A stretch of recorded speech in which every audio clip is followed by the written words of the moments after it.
tools of the trade are obviously, for most musicians, and in fact probably every musician, are very important. In terms of what you use, you have to be comfortable with it, feel that it allows you to express yourself in a way that not a hindrance to what you're doing in terms of playing. And I spent a lot of time over the years. I probably played, I dare say, hundreds of different saxophones over the years. This is a Forest Stone saxophone. I was very fortunate a few years ago to be in touch with the CEO, a lovely man called Lars Häusler. He's German, living in Japan, very, very lovely guy. He got in touch with me and we sort of chatted, and he also said that we should maybe meet up. So I took the opportunity and I flew over to Osaka, where the business is. It was primarily to talk about their reeds, because they make these wonderful synthetic reeds. I would say probably the best reeds, synthetic reeds anywhere. I know there are lots of other companies that make synthetic reeds, but if somebody put a gun to my head and said, you have to play a synthetic reed, they would be the reeds that I would play. Although, having played cane reeds for 40 years, it's very difficult for me to transition from one to the other. So I still prefer to play cane reeds, but if I had to play synthetic reeds, I would certainly play the Forest Stone reeds. After having played their saxophone for maybe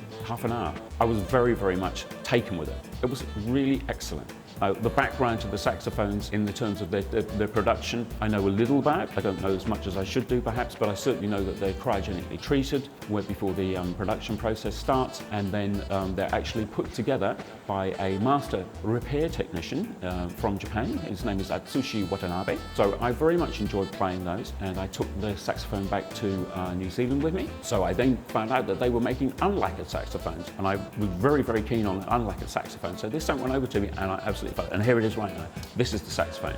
It's probably not as clean as it should be, but that's an unlacquered saxophone for you. You have to deal with those problems. It's not really a problem. When I had the saxophone, I was already playing a Yanagisawa Solid Silver series. Some were Mark VI, some were balanced action, some were super balanced action. I had all of these saxophones at home, and I realized that they were not going to be used ever again. So I actually then took the opportunity to sell them, which was wonderful, because actually just to have one saxophone at home was perfect. And this is the one that I decided to keep. Since I've been here in Malaysia, I've been allowed the opportunity to play what is called a carbon neck, so carbon fibre, and this has been a complete and utter, and I can't tell you what a revelation this neck is to me. It's allowed me to be able to express myself. I thought the saxophone as it was allowing me to express myself perfectly well. It wasn't providing any obstacles to me. My the way that I like to play, I love vocals. I love the voice, I love the human voice. Getting part of this sort of vocal quality into my sound is very important for me. This has just opened up a whole new vista of sound and feelings. You know, it allows, it's almost like, you know, it's sort of like attached to your heart. Express yourself in a way, it allows me to express myself in a way that I wasn't able to do so before.